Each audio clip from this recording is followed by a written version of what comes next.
Welcome to No Favour for Pioneers, the Edinburgh Medical Heritage Podcast. With an array of experts, we'll be exploring a broad range of perspectives on Edinburgh medical history and what lessons we can apply to medicine today and in the future.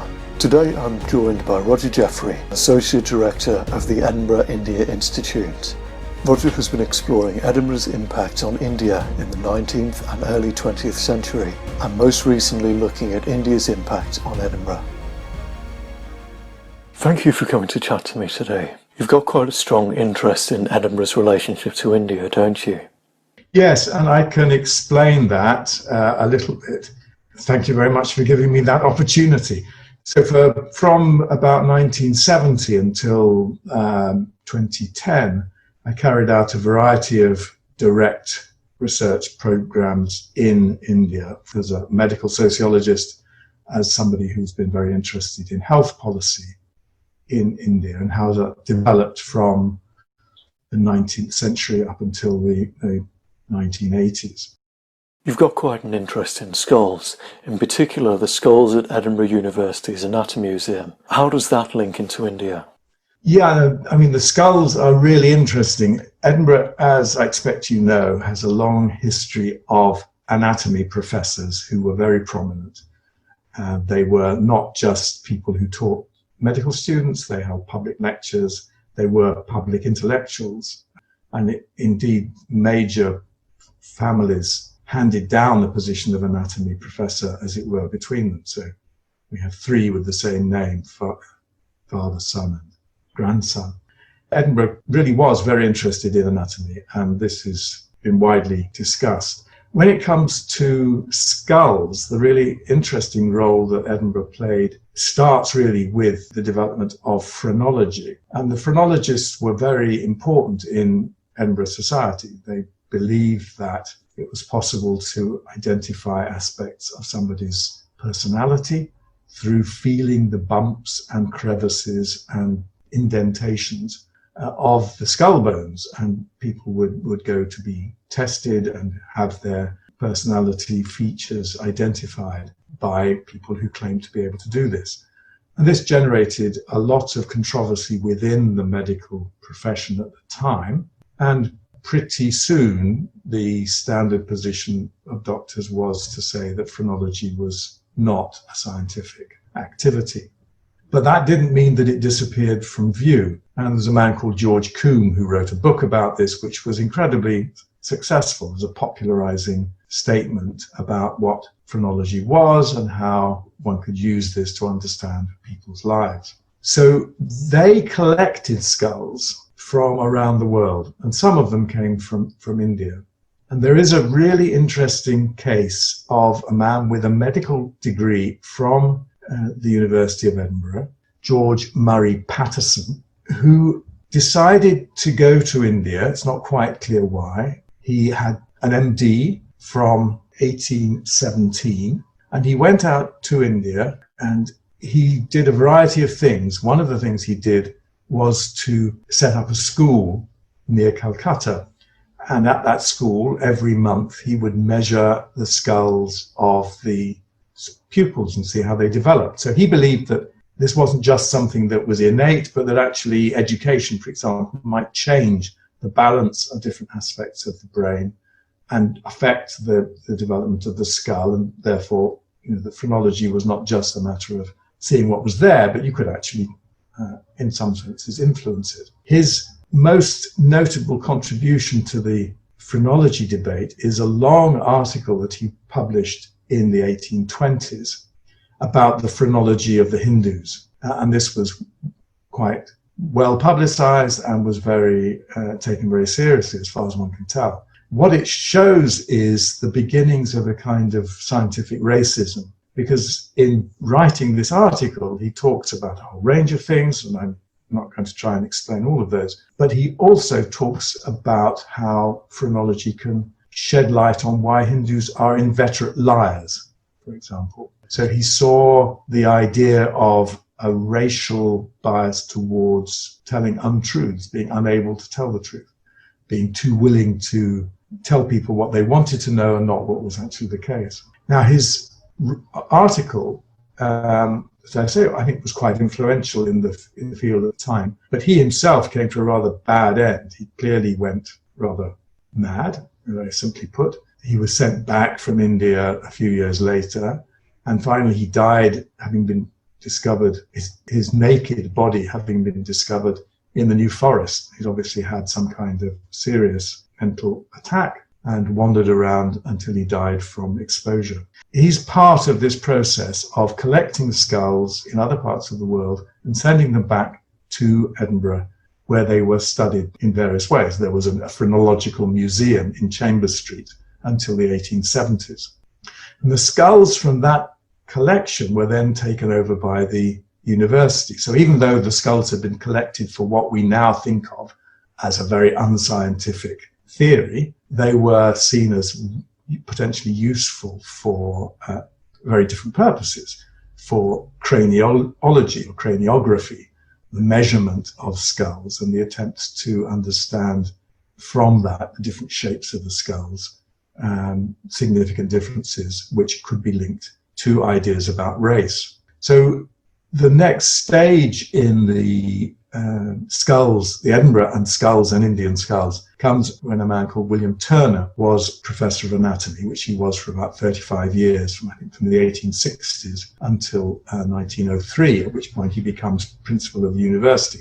So he's a very important figure. He was also founder of the anthropological institutions, but in this case, anthropology being seen both as physical anthropology as well as social and cultural anthropology. But he chaired sessions of the British Association for the Advancement of Science, for example, and the section that he chaired was the anthropology section. So he got it into his head that his major contribution to knowledge would be through these measurements of skulls, and he spent years doing it. And his students, many of them, went to other parts of the world. He collected skulls from Scotland, from Ireland, from England, from the United States, from New Zealand, and so on. But these skulls that I'm interested in, that Ian Harper, a colleague from anthropology, was interested in, are skulls that were sent back from India by doctors trained by Turner or very closely linked to him, who then found jobs usually in the Indian medical service, which meant that they had to spend some time in military positions as surgeons for regiments. And they would find skulls on the battlefield or in houses when they were clearing out villages as a result of some expeditions in the northeast of India. And some of them went with the young husband expedition into Tibet in 1903 and picked up some skulls which they found lying around. And they thought, oh, Professor Turner would like these. We'll wrap them up and send them back to Edinburgh. And Turner was very important in building the medical school, which is no longer used as a medical school. But the Anatomy Museum in the medical school was designed by him. And at the back, off the back of the lecture theatre, it was possible to move into the museum and particularly into what is known as the skull room. And if you ever get the chance to go and see it, you should. It's a fascinating room. It's set on 2 stories and the walls are completely covered in skulls set out 2 deep in racks, like in the bookcase in the library. And over 200 skulls from India are part of that collection. And just tracing those skulls back and seeing how they arrived in Edinburgh gives you a fascinating insight into how this kind of scientific racism was developed. And I think it's important to understand that this wasn't a very simplistic Bantu versus Caucasian versus East Asian set of theories of the kind that we understand or can recognize from the middle of the 20th century. This was a very refined one in which he talked about different levels, different kinds of races. Tibet had this kind of race and that kind of race. So it wasn't the sort of discussion that would give you much chance of saying that he saw Indians as inferior or characterized in the way that Patterson did with particular personality traits. But it was nonetheless a way of saying that the skull and its shape gave you information about people, and people with similar kinds of skulls would have similar patterns of life or ways of thinking. In a sense, it's a really sad story, I think. He spent his life collecting these skulls and measuring them in 72 different directions, and nobody now would think that any of this is at all scientific. What the skulls are used for, if they're used at all, is as sources of DNA for identification of particular groups, for particular groups who want to know more about where they're from and where their DNA can be traced. And most of the skulls, if people have a good reason for wanting them back, can be and are being sent back to the places they were collected. But that's not true for the Indian ones, because there is nobody who knows enough about these skulls to know where they should go or how they should be treated if they went back, and nobody is asking for them. So they sit in the skull room in the Anatomy Museum to this day. I don't suppose you know how many medics supplied people such as William Turner with skulls from India? Well, we do know approximately how many were collected by Edinburgh medical graduates in India. We know that there were 32 individuals who supplied Turner with skulls from British India, and a further 3 who acted as conduits of skulls sourced by other people. So 35 people were involved in this collection as far as India was concerned. The anatomy curators are trying to find more information about all the other skulls, and so I only know about the Indian ones. So 35, 5 weren't medical. 1 was a medical woman, but only 1. The rest were all men, and the rest were medics, usually with a medical qualification from Edinburgh. A lot of this was happening at the beginning of women's education in medicine. Was there a particularly strong connection between the advent of women's medical education in Edinburgh and India? There was, and I'll try and summarize this as much as I can, because it's a long and complicated story. So I'm sure you know about Sophia Jex-Blake and her efforts to get women's medical education started in Edinburgh at the end of the 1860s, the beginning of the 1870s. That's a story that doesn't reflect a great deal of credit on the University of Edinburgh, but on the other hand, Edinburgh was the only place where this was even feasible as an effort. What happened at the end of that effort was that Sophia Jex-Blake went back to London. They established the London School of Medicine for Women, but she wasn't very popular by the time that was properly established, and she didn't get the job in the college that she wanted. And she came back to Edinburgh, which is an interesting decision to have made, to her friends and supporters in the university, in the medical profession in the city as well, who had been very much in support of the idea of women's medical education. The significant change in the 1880s, in other words, 5 or 6 years after she came back to Edinburgh and set up a private practice, which was successful, the change was that medical qualifying institutions, including the Royal Colleges of Physicians and of Surgeons in Edinburgh and the Glasgow equivalent, were permitted by a change in legislation to allow women to take their qualifications. And the Edinburgh colleges, along with the Glasgow College, established what they called the triple qualification in, I think, 1884, 1885. That was open to women from the start. And this was called triple because it was the 3 colleges, the Glasgow College of Physicians and Surgeons and the 2 Edinburgh Royal Colleges. And it became clear that this was an opportunity for Sophia Jex-Blake to go back to her great love, which was not just practicing as a doctor, but also teaching and getting more women into medicine.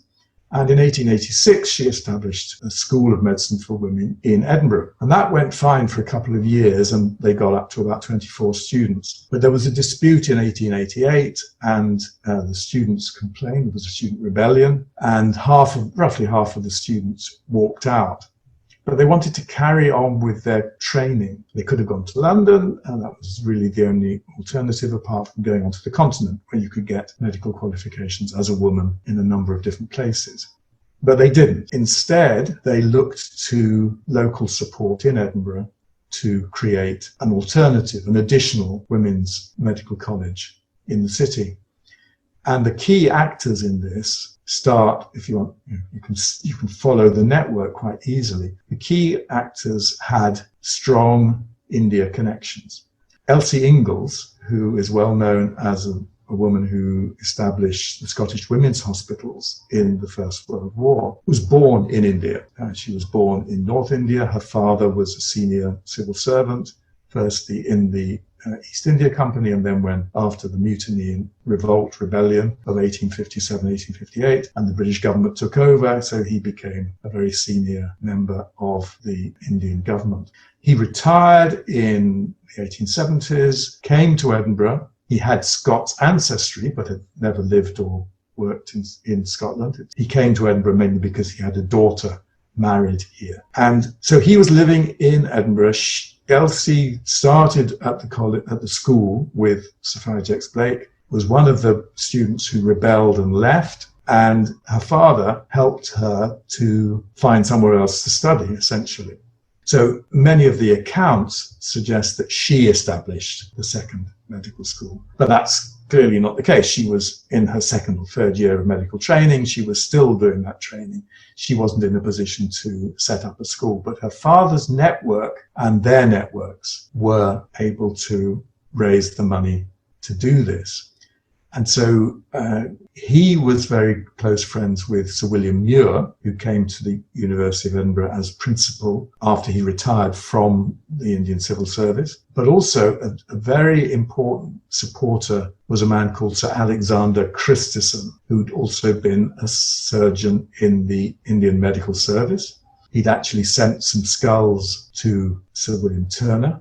One of the reasons he's so interesting is that his father, Sir Robert Christison, was the founder of forensic medicine in Edinburgh, very powerful man, a very significant opponent of women's medical education when Sophia Jex-Blake attempted to do this. So here's Alexander Christison, comes back from India, meets his friends, including Elsie Ingalls' father and Sir William Muir, and puts himself out to ensure that this second medical college for women will succeed. So I can go on. I mean, there's a whole long list of people who were supporters. Most of the money probably didn't come from them, but they had the support of the man who was running the Scotsman at the time. And he was a well-known philanthropist, and I think a lot of the money came from him, but we haven't yet managed to trace that. So Indian connections with Edinburgh at that point were very important in establishing the second Edinburgh Women's Medical School. So the women who came through that school, in fact, both schools, both the school and the college that Elsie and her father established, quite a few of them were born in India, mostly were white, but some of them would have been Eurasian of mixed heritage. And the Edinburgh women's medical training was actually very important in a period up until the First World War. So just as for the men, Edinburgh was very important in numerical terms, so it was in the case of the women. And of the 346 women who trained in medicine in Edinburgh between 1885 and 1914, who graduated or qualified in those years, 41, nearly 12%, were born in India. And where they worked after they had qualified was about, again, 30 to 40% in India for some period of their lives. So they wouldn't necessarily go and stay. They wouldn't necessarily do one thing while they were there, but there were close connections between Edinburgh and India. The first of Indian women, of Indian ethnic origin, who came to Britain to study medicine, the first were ones who went to London. But pretty rapidly, Edinburgh was the destination of choice for women who started their medical education in Calcutta or Madras or Bombay and then continued in the UK. So most of those, in fact, came to Edinburgh to study. So both in terms of the origins of the medical college, but also in the origins of the students who came and in the destinations, India was significant. It wasn't dominant, but it was very important in what they did, where they came from. I think one of the most interesting of the women trained in Edinburgh, a friend of Elsie Ingalls, was a woman called Margaret Ida Balfour, who went out and worked as a medical missionary in a secular position, and eventually was the first director of the Women's Medical Service of India. Another is Winifred Benjamin, who went to India just before the First World War, had a very interesting time there, including meeting members of the nationalist movement, but also got very interested in psychoanalysis. She married, became Winifred Rushforth. She got trained as a psychoanalyst and established the first psychoanalytic clinic in Edinburgh in the 1930s. It's fascinating. So with such a large proportion of Edinburgh women graduates travelling to India for a time, what prospects were there for graduates there? What careers did Edinburgh medical graduates partake in?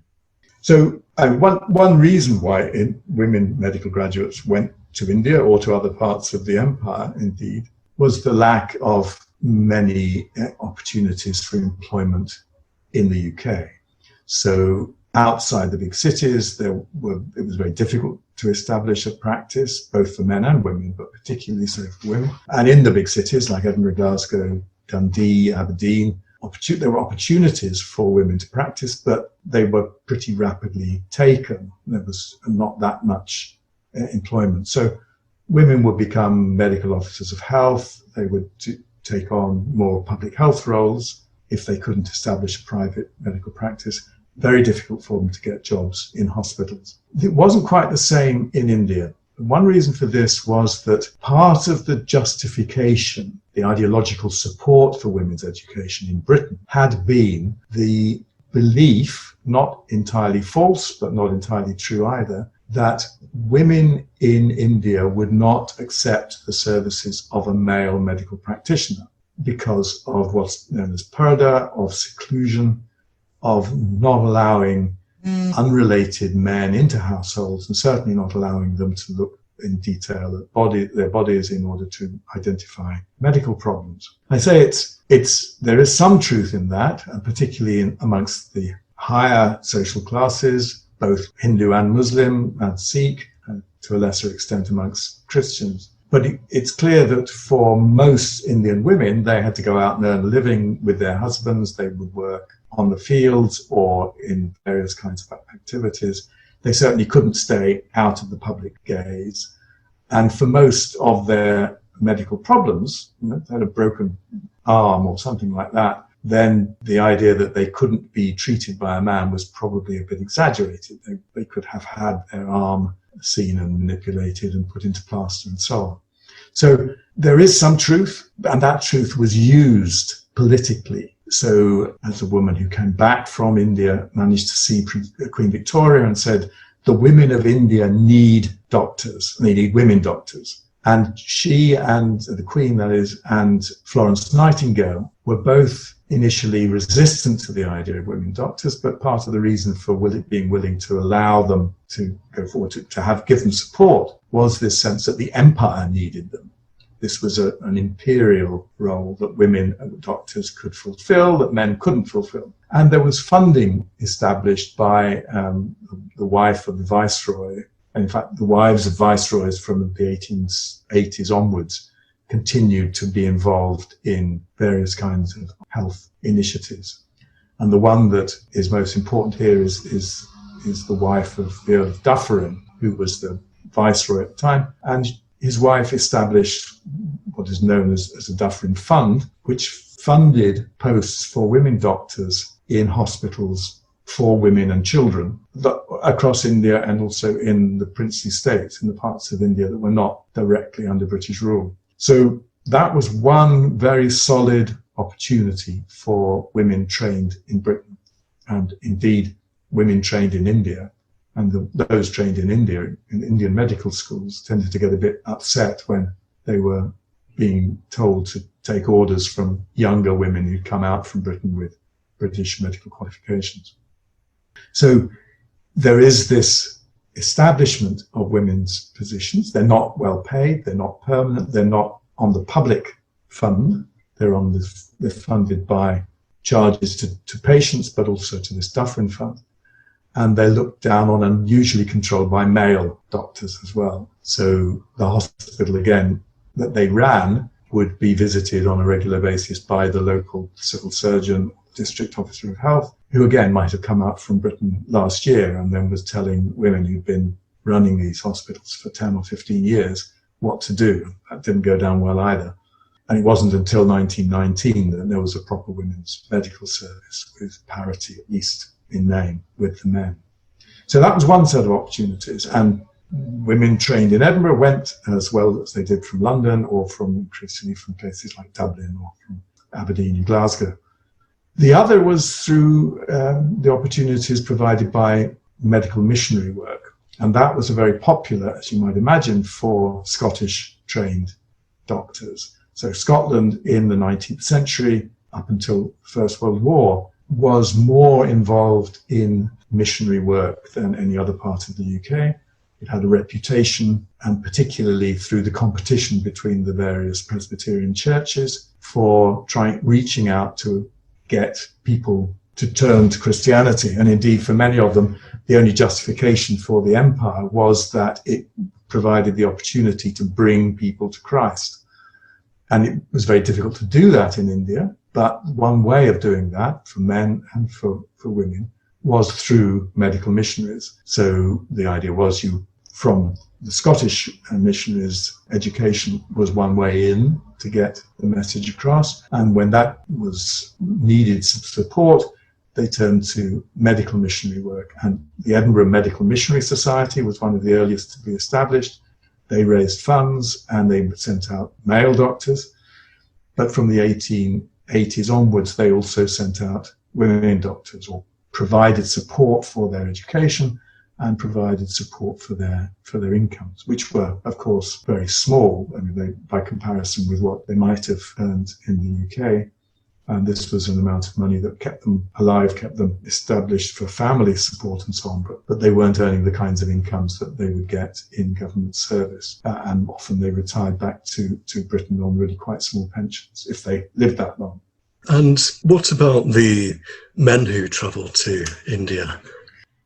Right. Yes, the men. This is really, again, a very interesting set of features. So I'm going to talk about 3 or 4 men who and their careers, because I think they tell you something about the variety of things that they did, which weren't always medical at all.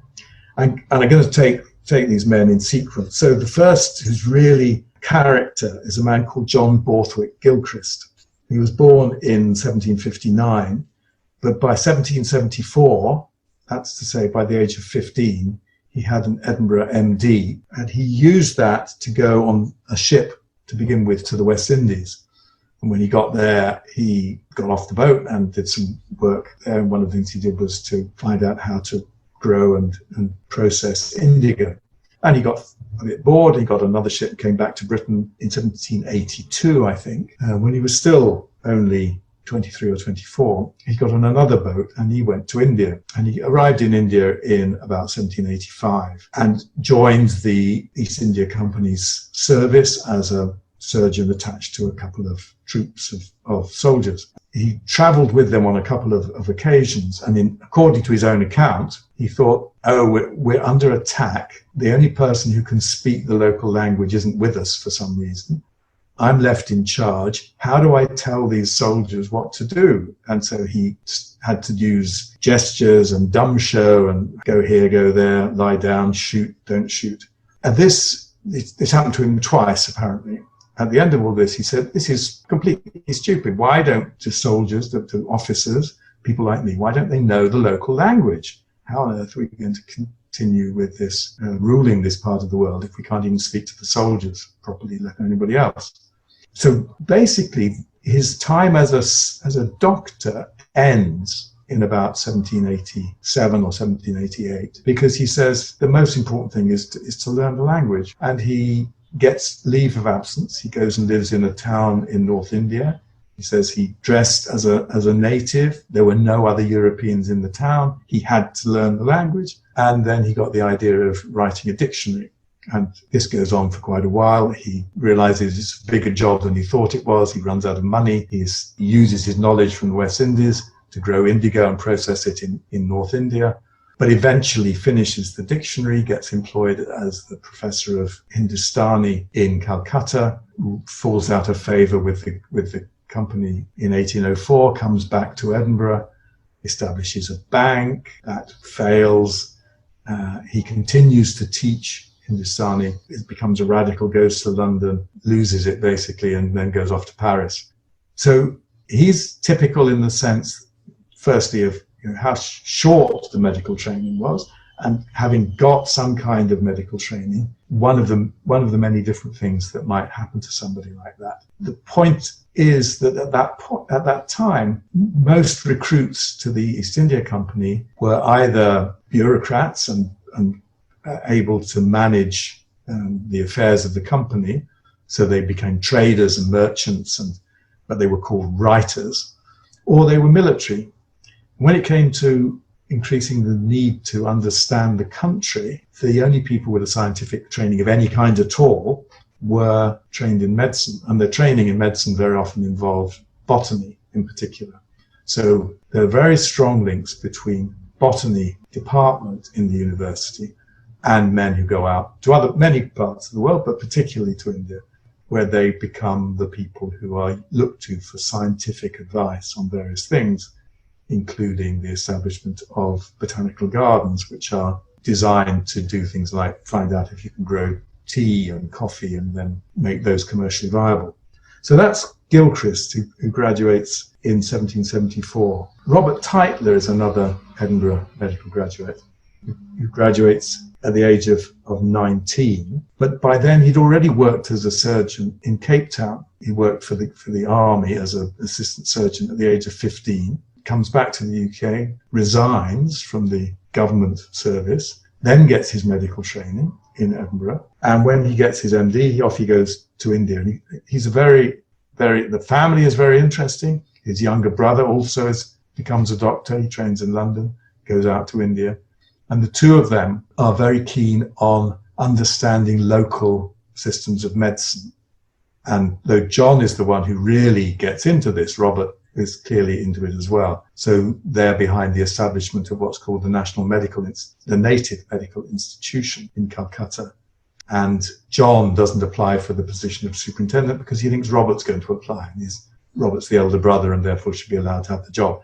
Robert doesn't apply, somebody else gets the job, and John doesn't get in till for 3 or 4 years later. So Robert goes off on naturalist expeditions. He goes to Tasmania from India. He goes to Java from India, comes back, and he's a very combative man and writes sorts of awkward things. He fell out with the captain of the ship in which he was traveling to Java, for example, and he dies in India in 1838. So naturalist interests. I've already talked about George Murray Patterson, who turns to education, at least as a sideline, for his phrenology.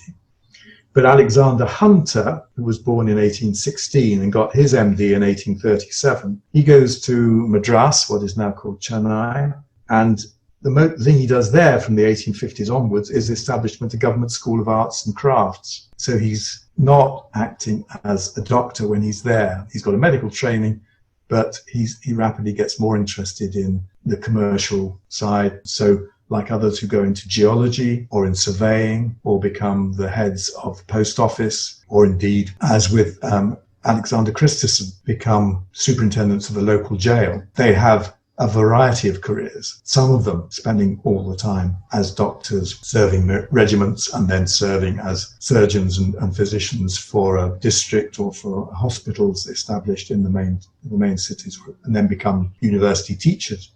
And those are increasingly what doctors do. But at the early period, they are used by the East India Company and by the government of India to fulfill a range of tasks, of which medicine might not even be one. So what impact would you say the movement of Edinburgh medical graduates to India had on the country? So this is a very sensitive question because the historiography the history of India and the empire over the last 20 years has been contentious, let me put it that way, because the standard picture within Britain has often been to point to medicine, education, railways, science, trade in some respects as being beneficial for India. So even somebody like Karl Marx in the 1850s said that the railways were going to transform India. So he saw the beneficial aspects of imperial rule through the introduction of these changes, science, technology, ideas that would challenge and eventually undermine existing ways of thought and practice. And of course, to some extent, that's been achieved. In other respects, it hasn't. But how you value those changes has always been seen as an issue. And you will talk to members of the government today, and they'll tell you that the empire was a jolly good thing. And you'll talk to members of the Indian government, and they'll tell you it was a jolly bad thing. And one can't really allocate the positives and the negatives and come to a balance. So certainly Edinburgh medicine contributed to the introduction of Western medicine into India. And in general, overall, I think that was a good thing. They certainly, by the end of imperial rule, were providing a medical care system that was based on something like what we now understand to be scientific medicine. And they managed to achieve a certain amount of public health services that covered some parts of the country, towns in particular, and not so much in the rural areas. So there was a foundation. Some people would say not enough was done, and I think they were right. It's also possible to say it's pretty remarkable what they did achieve, given the size of the country, the number of medical and other professionals around to do any of this, the amount of money that was spent on it. So the glass is either half full or half empty, depending on where you're coming from. One of the things that I found when I wrote a book a long time ago on the politics of health in India, which briefly covered the 19th century as well as the more recent material. One of the things I discovered doing archival work for that was somebody who said that a hospital, or at least a couple of doctors near the frontier, on the northwest frontier with Afghanistan, was worth a couple of regiments. So offering medical services was part of an imperial mode of rule. This is a way of binding subjects into positive relationships with members of the imperial services. So there's, even when they were doing what we've now considered to be good work, part of the justification for that, probably how they got the money, given that the money was always short, would be in terms of how this was going to settle the native population, as they were called, down, keep them happy, stop or reduce unrest and so on. Those services were clearly, like medicine in the rest of the world, not actually very effective. So whatever it is, not until the 1920s was it that if you went into hospital anywhere, there was a better than 50% chance that you would benefit from doing so. There are really serious issues. There's a lovely, as I think of it as lovely, but maybe that's just because I'm a bit strange, account in the 1920s, I think the 1910s, by a woman medical graduate from Edinburgh about just going through the patients she saw in a morning in a dispensary in North India, in Ludhiana, in Punjab. And she talks about the treatment that she handed out.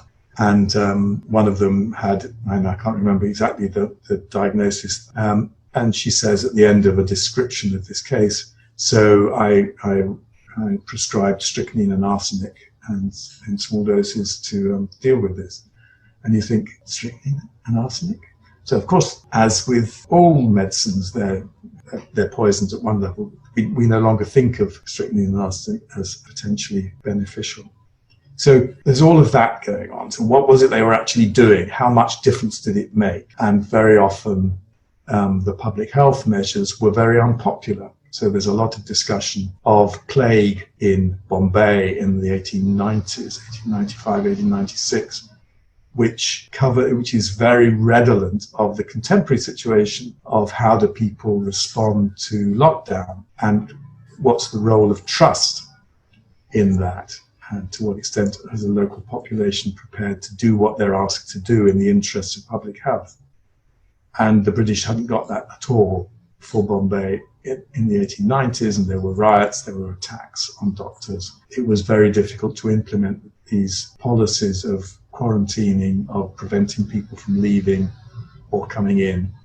And that highlights the lack of trust between Western medicine and the local population. Whereas the other example I've given you of hospitals on the doctor, mostly surgery, highlights the growth of trust. And I think you'd have to take both of those into account if you wanted to draw up a balance sheet. What I think of as, in other respects, is very important is the training of Indians in Western medicine. So if you compare the African empire and the Indian empire, at the end at independence in the different parts of Africa, the African empire, there were hardly any local doctors trained in medicine in the country.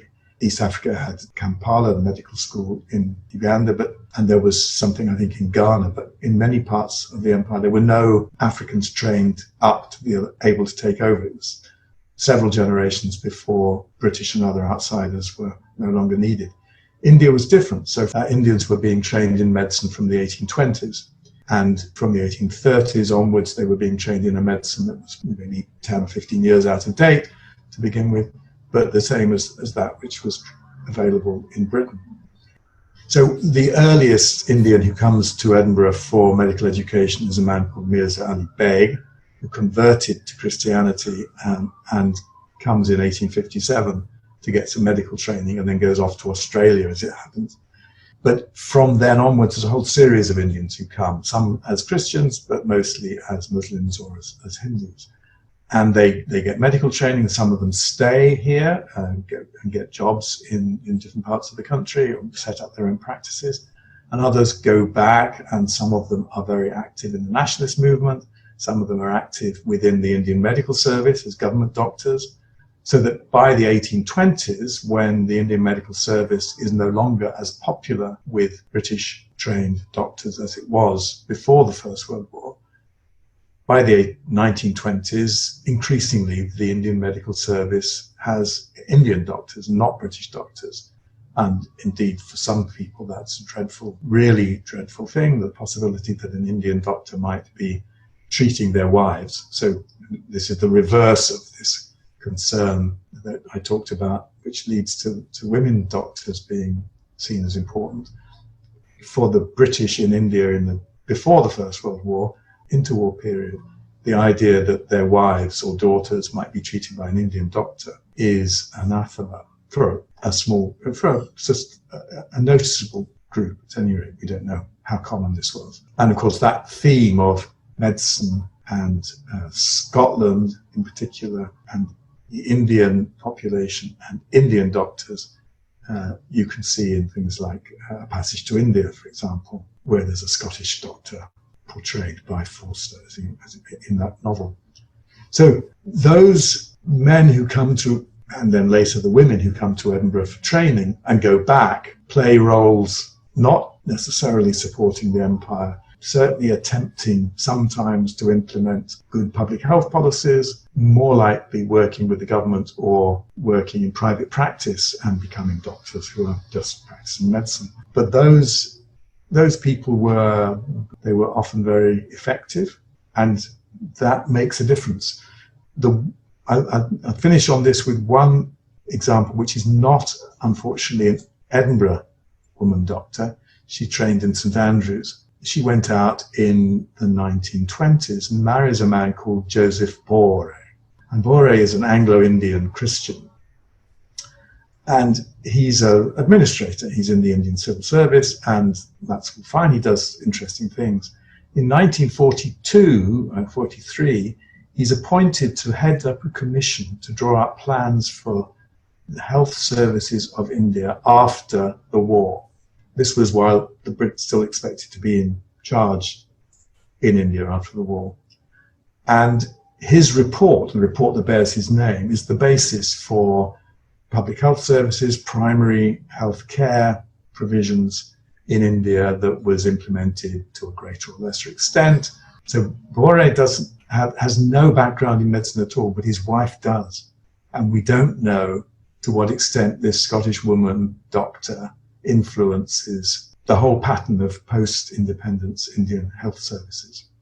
One last thing, with all of these stories and anecdotes of people, what would you say is a core lesson that doctors and many others can apply to their practice and their thoughts today?